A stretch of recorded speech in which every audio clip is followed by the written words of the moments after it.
Bismillahirrahmanirrahim.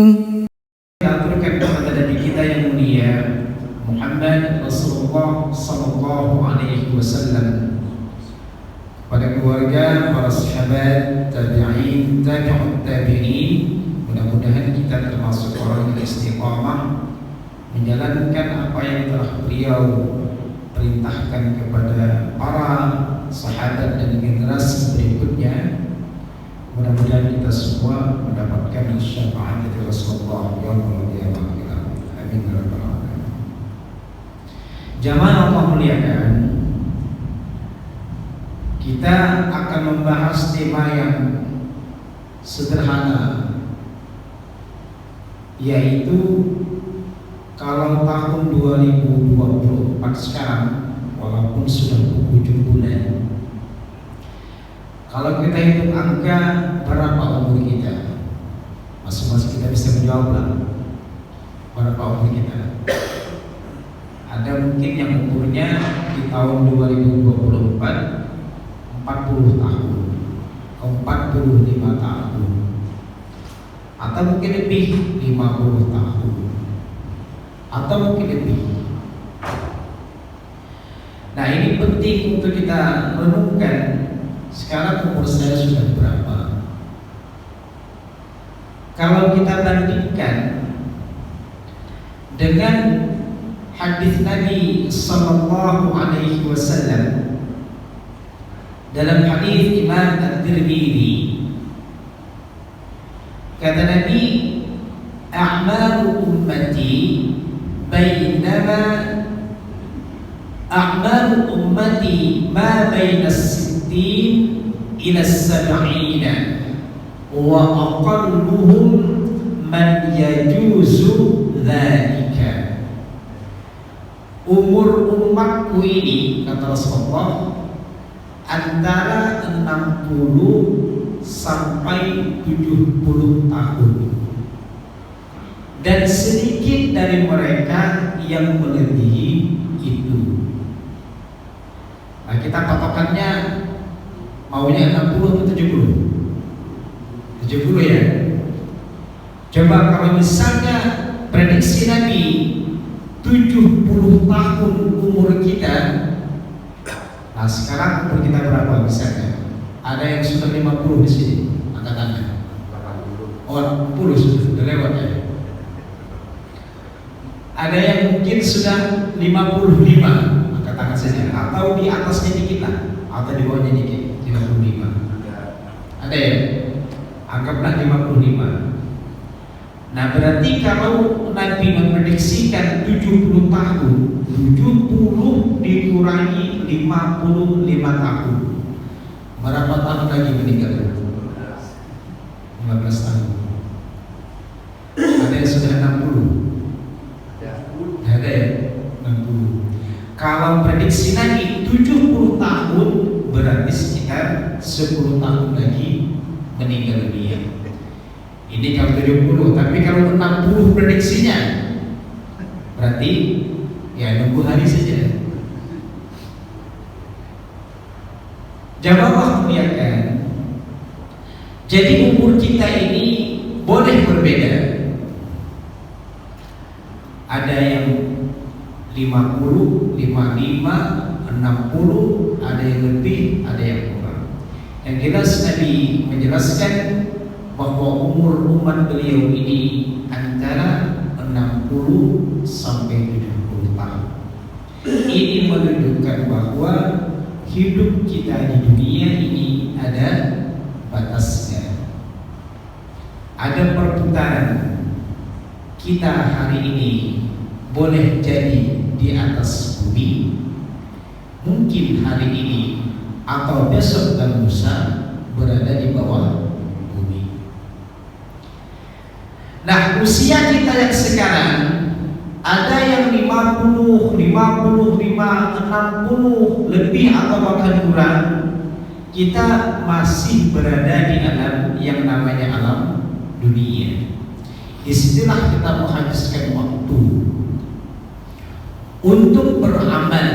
Ada amalan orang yang positif, Semoga Allah memudahkan kita mengamalkan hal ini demikian. Ada juga yang amalan mereka di dunia barangkali negatif, maksiatnya lebih dan semoga Allah memaafkan kita semua kalau kita pernah khianat. Dan setelah kita hidup di dunia ini, nanti kita akan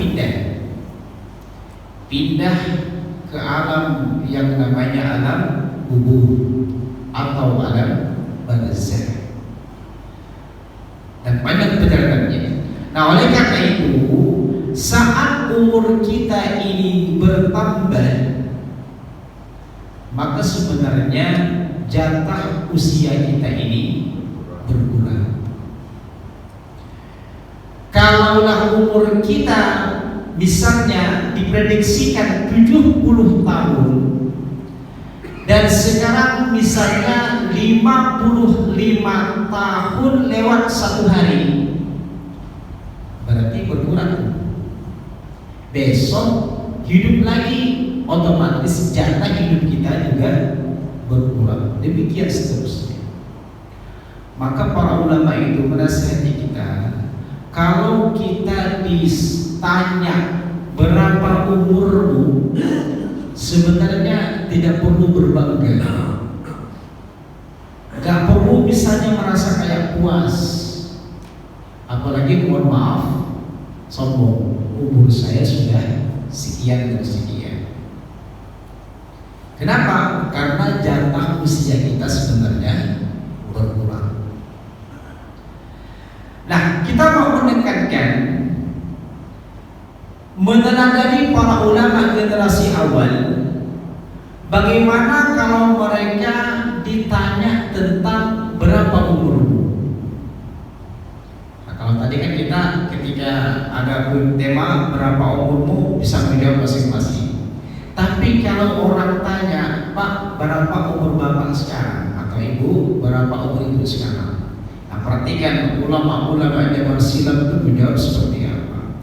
Kata Imam Muhammad bin Wasi', ketika dia ditanya, kaifa asbahta, gimana kabarmu pagi ini?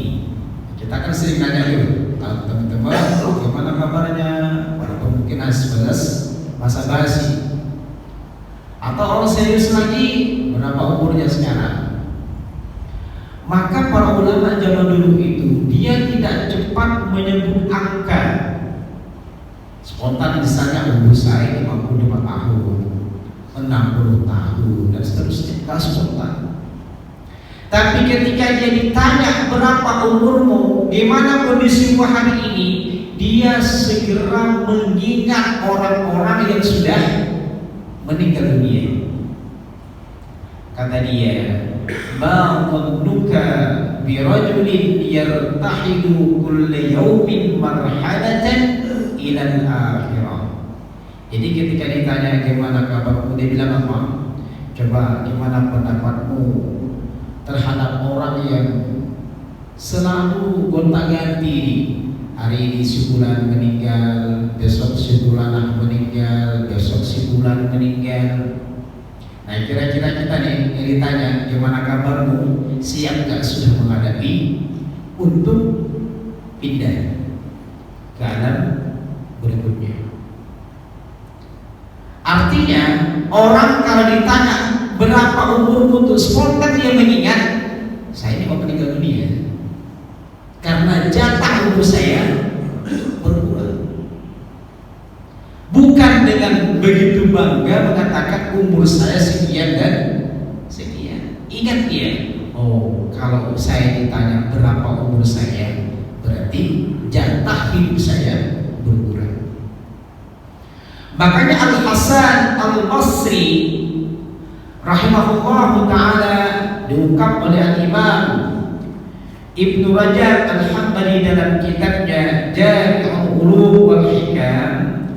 Kata beliau, innama anta ayyamun majmu'atun, sesungguhnya kalian ini ibarat kumpulan-kumpulan hari.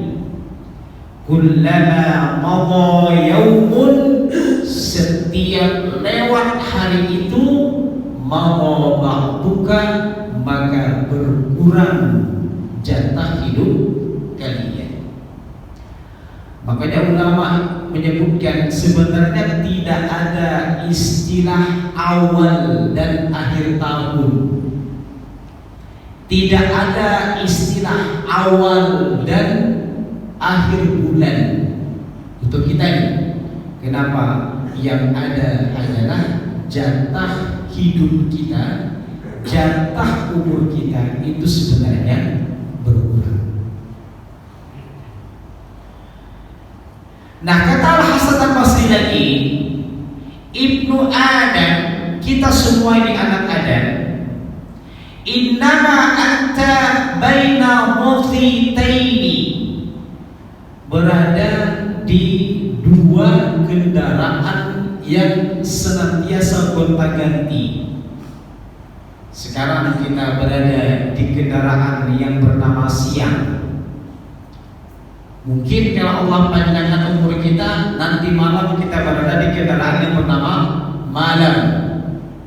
Terus begitu, besok ganti siang, kemudian malam lagi, siang, malam lagi. Dan pergantian siang dan malam itu terus terjadi sampai nanti Allah tentukan waktunya. Tapi kita yang berada di atas kendaraan siang dan malam gak selamanya mengikuti siang dan malam. Boleh jadi hari ini kita ngikutin kendaraan siang, tapi belum tentu nanti malam mengendarai kendaraan malam. Atau misalnya nanti malam kita berada di waktu malam, tapi tidak ada jaminan besok kita hidup di siang hari. Makanya para ulama yang ada ini adalah jatah umur kalian sebenarnya berkurang. Nabi ketika tidur di atas pelepah kurma, sebagaimana diungkap oleh Imam Al-Baihaqi, Imam Ahmad, dan hadisnya sahih. Para sahabat melihat di tubuh Rasulullah ini ada bekas-bekas pelepah kurma, kayak tertekan begitu. Jadi kalau misalnya kita tidur di tempat yang tidak rata, itu kan ada bekas-bekas. Para sahabat spontan melihat Rasulullah yang bangun tidur dan ada bekas dari tikar yang dianyam dari pelepah kurma, mengatakan, wahai Rasulullah, bisa nggak kami buatkan atau hidangkan atau berikan kepada Anda ini kasur yang empuk, yang nyaman, supaya kasihan banget kalau tidur kok pakai pelepah kurma. Perhatikan sabda Nabi Sallallahu Alaihi Wasallam, mani wa mani dunia, apa arti dirimu bagi dunia, dan apa arti dunia bagiku.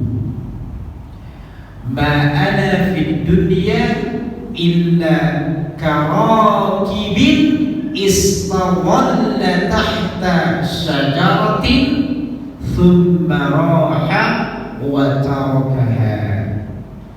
Aku ini, kata Rasulullah, hanya seorang pengembara yang sejenak mampir berteduh di bawah pepohonan yang rindang. Setelah istirahat cukup, maka akan pergi meninggalkan pohon itu. Artinya apa? Keberadaan kita yang hari ini sekian tahun dan sekian tahun, besok akan pergi meninggalkan dunia. Makanya ulama zaman silam mengingatkan kepada kita bahwa menyikapi dunia ini cukup dengan 3 hari. Dan memang dunia ini hanya terdiri dari 3 hari. Kata Al-Imam Al-Hasan Al-Basri, diungkap oleh Imam Ahmad dalam kitab Az-Zuhud. Beliau mengatakan ad-dunya thalathatu ayyam. Dunia ini hanya ada 3 hari. Pertama, hari kemarin sudah lewat. Sekian detik, sekian menit sebelum ini sudah lewat. Dan hari yang kita lewati ini kemungkinan 2. Kita mengukir amal-amal soleh, atau mungkin juga ada di antara kita amal-amal maksiat. Dan hari kemarin gak bisa terulang lagi, sudah tercatat. Boleh jadi catatan itu langgeng sampai nanti yaumul qiyamah. Boleh jadi catatan itu berubah. Misalnya kita coret-coret di lembaran kemarin itu coretan hitam semua, dosa, maksiat, keburukan. Boleh jadi catatan itu hilang, bersih. Kenapa? Karena kita sirami dengan taubat. Tapi boleh jadi catatan-catatan kemarin itu terus langgeng. Misalnya apa? Kebaikan-kebaikan. Bahkan mungkin kebaikannya terus bertambah. Makanya hari kemarin ini adalah hari yang berlalu, yang kita tidak mungkin untuk mengulanginya kembali. Kemarin kita muda, sekarang gak bisa lagi muda. Kemarin kita bisa lembur karena kita mungkin fisiknya kuat, sekarang kita gak bisa lembur lagi. Kemarin kita bisa kerja siang dan malam, sekarang gak bisa lagi. Jadi kemarin itu sebuah peristiwa yang tidak bisa terulang kembali. Yang kedua, kata beliau, dunia ini terdiri dari hari yang kedua, yaitu hari besok. Nah, besok ini itu belum tentu menjadi jatah kita. Gak ada yang bisa memastikan besok kita masih hidup. Makanya gak boleh kita mengatakan besok aja lah. Karena besok belum tentu jatah usia kita. Yang ketiga, kata Imam Al-Hasan Al-Basri, "Faliyaumu," hari ini. Nah, hari ini adalah penentu nasib kita sekarang dan nasib kita yang akan datang. Jadi nasib kita di surga kah atau na'udzubillah di neraka kah ditentukan oleh hari ini. Kalau hari ini kita masih terus istiqomah dalam ketaatan, semoga kita Allah masukkan ke dalam surga. Tapi kalau hari ini kita masih melanjutkan kekhilafan dan kesalahan kita, dan kita tidak tahu mati, naudzubillah, boleh jadi dia akan dihinakan di neraka Allah Subhanahu wa ta'ala. Maka penentu keadaan kita nanti hari kiamat itu adalah sekarang, saat hidup di dunia. Nah, jemaah yang Allah muliakan, terhadap itu ketika kita berpikir besok akan, bulan depan sayanya mau, tahun depan saya berencana, dan seterusnya. Kata-kata itu kan sering kita mengatakan. Contoh sederhana, ini misalnya dari pagi sampai sore, kemudian kita diingatkan untuk sebuah pekerjaan. Apa biasa jawaban kita? Nanti aja, masih ada waktu kok. Tenang aja, besok masih ada waktu. Bulan depan juga bisa, dan seterusnya. Atau katakanlah awal kemarin tahun 2024, kita sering berpikir apa? Berpikir tahun 2024. Tenang aja, 2024. Besok 2025, masih banyak waktu kok. ulama mengajarkan kepada kita seperti Aun bin Abdillah rahimahullah taala, diungkap oleh Imam Ibn Rajab dalam kitabnya Al-Jami' Jami' Ulum wal Hikam, kata beliau, ma anzalal mauta kunhu manzilatahu man adda ghadan min ajlihi. Kalau kita berpikir besok, maka ingatlah bahwa sebenarnya besok itu adalah ajal kita. Jadi ulama itu begitu mengajarkan, besok adalah hari kematian kita. Jangan terlalu pede untuk melakukan besok akan, nanti ajalah, ntar aja. Padahal ulama itu mengajari kita kalau berpikir besok adalah hari kematian. Maka ketika kita mengingat hari besok adalah kematian, secara otomatis kita akan maksimal dalam melakukan apa saja. Saya contoh sederhana. Katakanlah kita dulu punya pengalaman melamar kerja. Kemudian tertulis di situ wawancara kelulusan adalah hari Senin. Sekarang hari Sabtu. Besok hari Ahad, hari Senin. Kelulusannya itu adalah wawancara akan dilakukan hari Senin untuk menentukan kelulusan atau kegagalan. Apa yang biasa kita lakukan kalau sudah ada jadwal wawancara atau mungkin yang lain, maka kita pasti maksimal mempersiapkan untuk wawancara. Kita nanya si bulan dan bulan, apa sih pertanyaannya kalau wawancara? Berapa lama sih kita diwawancarai? Kira-kira soalnya apa? Terus pakaian yang harus saya pakai itu apa? Kita sibuk mempersiapkan acara untuk sekitar wawancara. Kenapa? Karena kalau kita gagal di situ, kita gak akan bisa lagi melamar kerja. Itu adalah hari terakhir kita wawancara dan penentuan berhasil atau ditolaknya kita di sebuah pekerjaan. Demikian juga kalau kita ingat besok adalah hari kematian, maka kita akan maksimal dalam menuntaskan kewajiban-kewajiban yang Allah berikan kepada kita. Kata Aun bin Abdillah, banyak orang yang berencana besok dia akan, kemudian Allah panjangkan umurnya ketemu besok, maka dia akan maksimal menuntaskan amalan dia.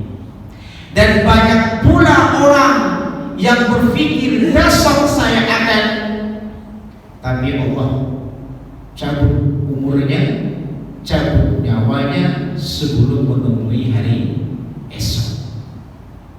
Maka penting dalam bayangan kita ini, besok adalah hari kematian. Kata Aun bin Abdillah, orang yang paling sibuk dan waktunya paling bermanfaat ketika pikirannya terbesit bahwa besok adalah hari terakhir buat saya, maka pasti itu menjadi hari yang paling bermanfaat bagi dia. Nah, ikhwani wa akhwati fillah yang Allah muliakan, kalau kita berpikir besok adalah hari kematian, itu adalah sikap yang tepat dan itulah yang diteladankan oleh orang-orang zaman silam. Kenapa? Mereka mengatakan al-mautu ma'budun binawasikum. Kalian mau ngapain saja, kalian mau berada di mana saja, tetap kematian itu akan diikat di bagian depan kepala kalian. Jadi gak bisa nyala kita. Wad dunya tatwi min waraikum. Sementara kalau kalian banting tulang kaki menjadi kepala, kepala menjadi kaki, berpikir kita akan mendapatkan A, B, C dan seterusnya, ingatlah bahwa dunia ini pasti berada di belakang kalian. Gak mungkin mampu kita untuk mencapai apa yang kita inginkan di dunia ini, gak mungkin. Kenapa? Karena dia pasti di belakang. Sementara kematian, mau kita lari mau kita bergegas menemuinya, pasti kita akan ketemu dengan kematian. Maka jadikan dunia ini sebenarnya hanya sebagai jembatan saja untuk melakukan atau untuk membawa bekal, bukan jadikan dunia sebagai orientasi segalanya, bukan dunia ini sebagai target kita segala-galanya. Makanya Uwais Al-Qarni rahimahullah ta'ala, beliau mengatakan kepada kita, tawassadil mauta idza nimta, jadikanlah kematian ini sebagai bantalmu saat kamu tidur. Jadi kita mikir kenapa? Mikir mati. Makanya orang mukmin itu ada kemajuan yang luar biasa kalau dia mengingat kematian. Jadi jangan berpikir terbalik. Orang kadang-kadang berpikir kalau mikir mati berarti ibadah terus dong, di masjid terus dong. Bukan begitu berpikirnya. Bukankah semua amalan ini selagi itu Allah cintai, Allah ridhoi, itu adalah ibadah. Kita pulang ke rumah ibadah, di masjid sini ibadah, pakai sendal nanti keluar ibadah, ketemu orang ibadah, berangkat kerja bahkan kerja ibadah. Makanya orang yang berpikir mati itu sebenarnya dia akan mengalami kemajuan yang luar biasa. Makanya Nabi Sallallahu Alaihi Wasallam sampai mengingatkan kepada kita, di antara sebab kaum muslimin ini mundur dan hina dan dihinakan, kenapa? Di antaranya adalah cinta dunia dan takut dengan kematian. Itu yang menyebabkan mereka mundur.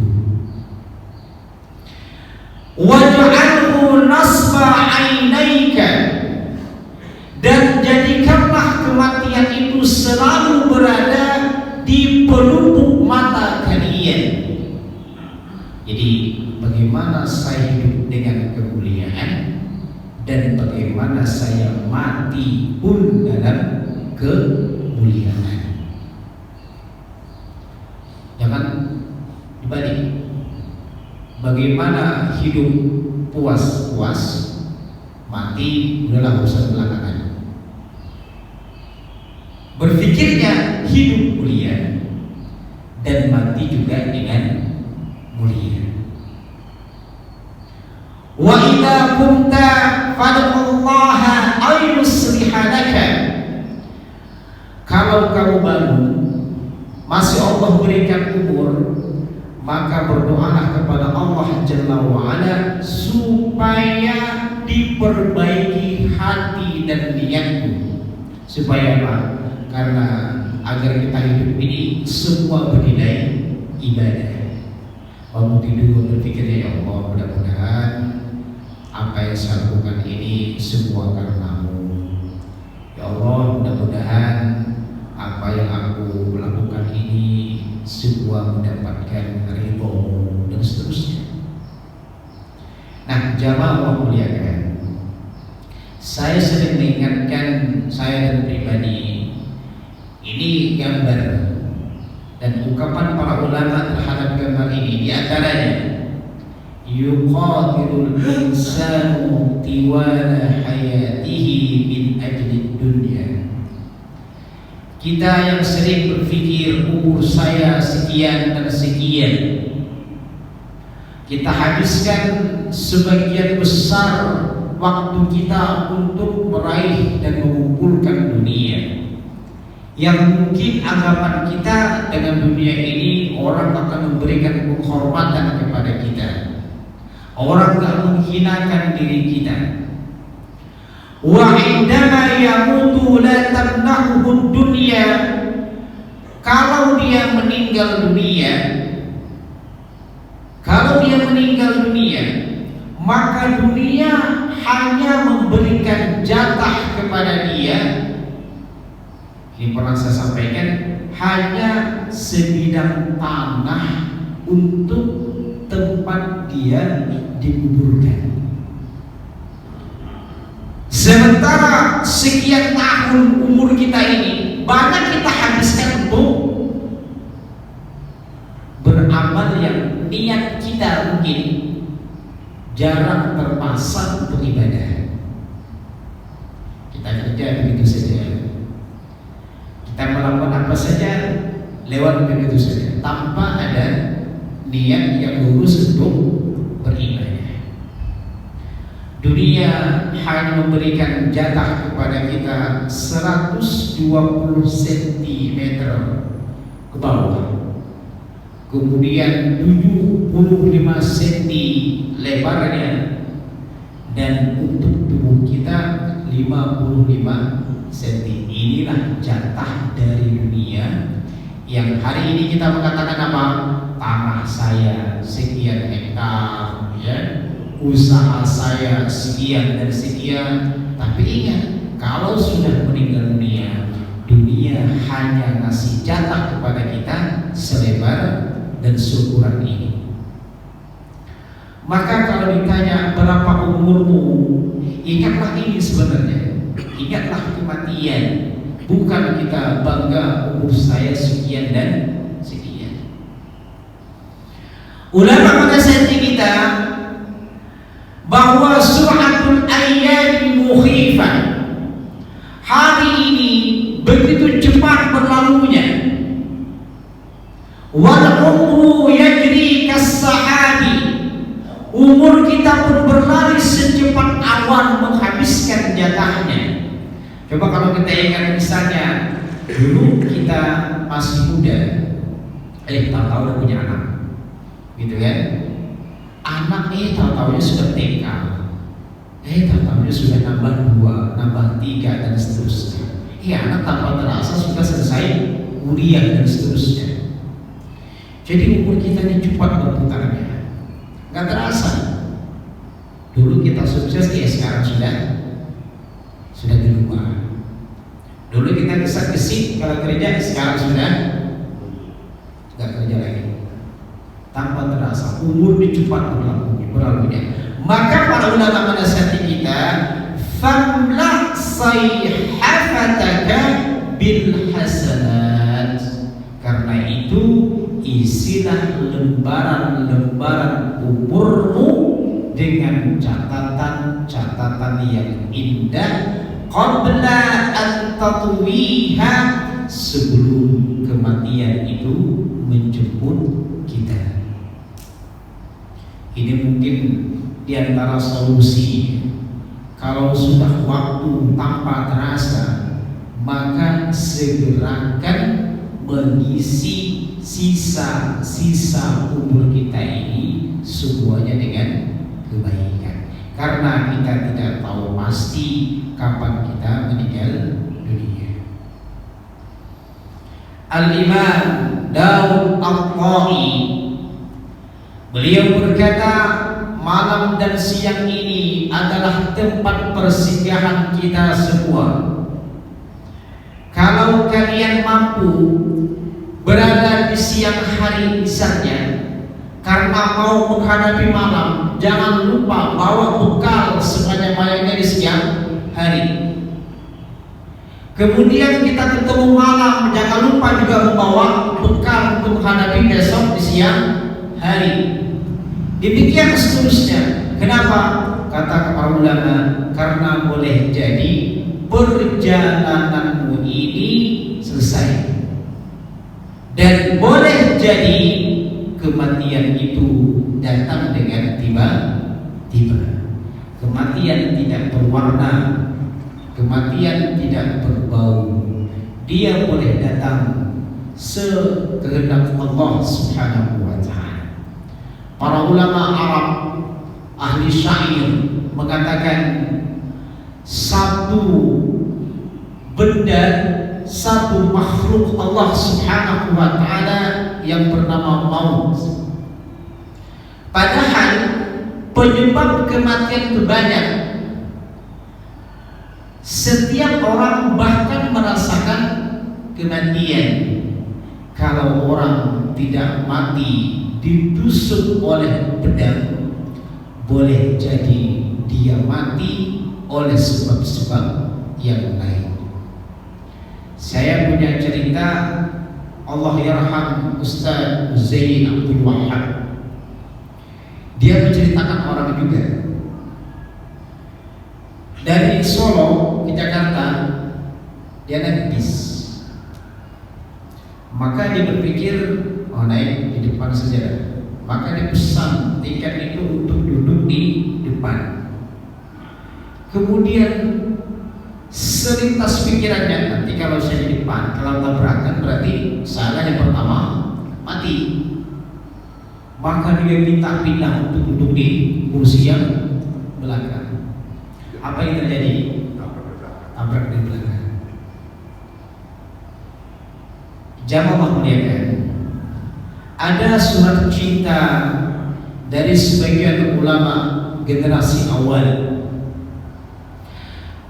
Kata dia, wahai saudaraku, kami menduga engkau ini adalah seorang yang berpikiran mau tinggal selama-lamanya di sini, mau bermukim selama-lamanya di sini.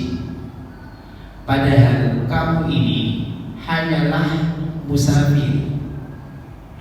Kamu ini hanyalah orang yang melewati atau menyeberangi jalan. Sementara waktu terus berputar. Kata ulama ini, kematian sebenarnya ini ada di hadapanmu. Jangan pernah berpikir kita ini akan lama dan akan langgeng di dunia, karena kematian berada di depan kita. Ini nasihat kalau saya bilang, kalau anak kita gak jadi masalah, kita ingatkan ketika dia semangat di dalam meraih cita-cita mereka, ingat saja, ingat kematian, ingat kematian, sehingga dia gesit di dalam meraih cita-citanya dan meluruskan niat di dalam meraih cita-citanya, karena kematian itu akan datang dengan tiba-tiba. Inna lanafrahu bil ayyami naqtaruha. Dulu ulama itu sampai berpikirnya, kami ini gembira dengan hari-hari yang kami lewati, karena mereka ini menjaga gimana kalau hari ini harus full ketaatan. Jadi ketika dia sukses melewati siang, misalnya bertabrakan malam, dan siang itu digunakan semua untuk kebaikan, dia senang. Malam dia masuk ke satu masa dan dia berupaya untuk taat lagi, kemudian masuk ke siang, dia senang. Kata dia, wa kullu yaumin madha yurini minal ajali. Setiap hari yang telah lalu bertanda bahwa kematian itu sebentar lagi akan datang. Ini kita semalam sudah lewat nih, sekarang siang, menunjukkan bahwa kematian sebentar lagi. Ini di antara tanda-tanda kematian. Al-Imam Al-Qurtubi yang pernah saya sampaikan tuh, ada nasihat dari Al-Imam Al-Qurtubi, kalau tetanggamu meninggal dunia, menunjukkan bahwa kamu sebentar lagi juga akan meninggal dunia.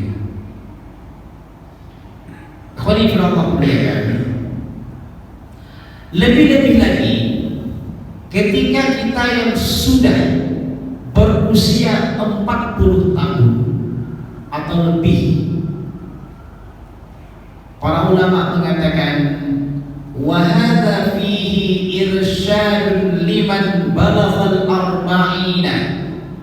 Ketika manusia berusia 40 tahun, ayyujaddidat taubata wal inabata ila Allah hendaklah dia selalu memperbaharui taubatnya dan serius untuk kembali kepada Allah Subhanahu wa taala. Jadi kalau kita sudah begini, sudah kalau dalam bahasa orang tua itu ibaratnya matahari mau tenggelam, ibaratnya sudah senja, sudah sore, maka kita harus terus bertaubat kepada Allah Subhanahu wa taala. Dan lebih lagi kalau kita sudah uban. Nah, saya ingatkan nih, orang yang sudah tumbuh uban seperti seorang wanita yang hamil tua sudah 9 bulan 9 hari. Apa yang ditunggunya? Lahirnya bayinya. Ketika orang sudah tumbuh uban, maka yang harus ditunggunya adalah kematian. Ikhwani wa akhwati fillah yang Allah muliakan, kalau kita merenung saudara-saudara kita yang sudah meninggal dunia, ada mereka yang namanya masih tersebut, kebaikannya masih diingat, jasa-jasa mereka masih tertulis. Ada juga saudara kita yang barangkali meninggal dunia, padahal sebentar, baru sebentar, tapi tiba-tiba namanya hilang, gak pernah disebut. Yang disebut bahkan amalan-amalan keburukannya. Nah sekarang kita kira-kira nih, nanti kalau kita meninggal dunia, apakah seperti orang yang berada di bawah bumi tapi nama kita disebut, kebaikan kita disebut? Atau sekarang nih kita masih hidup nih, apakah posisi kita yang masih hidup ini seperti orang mati? Gak ada karyanya, gak ada amalannya, bahkan mungkin merepotkan orang, menyusahkan orang.